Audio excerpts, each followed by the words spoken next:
ഞങ്ങൾ രാഹുൽ മാക്കൂട്ടത്തിനെ സംബന്ധിച്ച് ഞാൻ പറയാനുള്ളതെല്ലാം പറഞ്ഞു കഴിഞ്ഞു. വീണ്ടും അത് ഞാൻ ആവർത്തിക്കാൻ ആഗ്രഹിക്കുന്നില്ല. ഇവിടെ ഇവിടെ ഇവിടെ ഒരു കാര്യം നിങ്ങൾ മനസ്സിലാക്കണം. 2 CPM നേതാക്കന്മാർ ജയിലിൽ കിടന്നിട്ട് ഇതുവരെ അവരുടെ പേരിൽ ഒരു അച്ചടക്ക നടപടി എടുക്കാൻ CPM തയ്യാറായിട്ടില്ല. ഞങ്ങൾ അങ്ങനെയല്ലോ ചെയ്തത്. ഞങ്ങൾ അങ്ങനെയല്ലോ, ഒരു മിനിറ്റ് ഞാൻ പറഞ്ഞു കേട്ട്, ഞങ്ങൾ അങ്ങനെയല്ലോ പറഞ്ഞത്, ഞങ്ങൾ അങ്ങനെയല്ലോ ചെയ്തത്.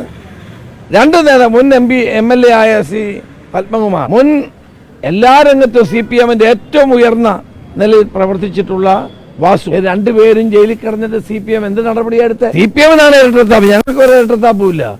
ഒരു പാർട്ടി എന്ന നിലയിൽ ഞങ്ങൾ സ്വീകരിക്കേണ്ട എല്ലാ കാര്യവും സ്വീകരിച്ചിട്ടുണ്ട്.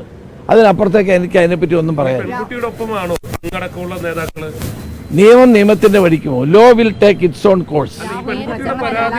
അല്ലല്ല, അങ്ങനെ കോൺഗ്രസിന്റെ ഒരു പിന്തുണയും കൊടുത്തിട്ടില്ല, ഔദ്യോഗികമായ ഒരു പരിപാടിയിലും ഇല്ല.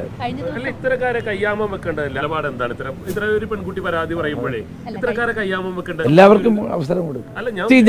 ഞങ്ങളുടെ നിലപാട് പറഞ്ഞതാണ്. ഇതിനപ്പുറത്തേക്ക് അതേ സംബന്ധിച്ച് എനിക്കൊന്നും പറയാനില്ല. പറയാനുള്ളതെല്ലാം പറഞ്ഞു കഴിഞ്ഞു. ഇതേ സംബന്ധിച്ച് ആദ്യം മുതൽ ഞാനൊരു നിലപാടെടുത്ത ആളാണ്. അത് ആ നിലപാടിൽ തന്നെ ഉറച്ചു നിൽക്കുന്നു. അതിനപ്പുറത്തേക്കൊന്നും പറയാനില്ല. അതൊക്കെ വരട്ടെ, അത് വരട്ടെ.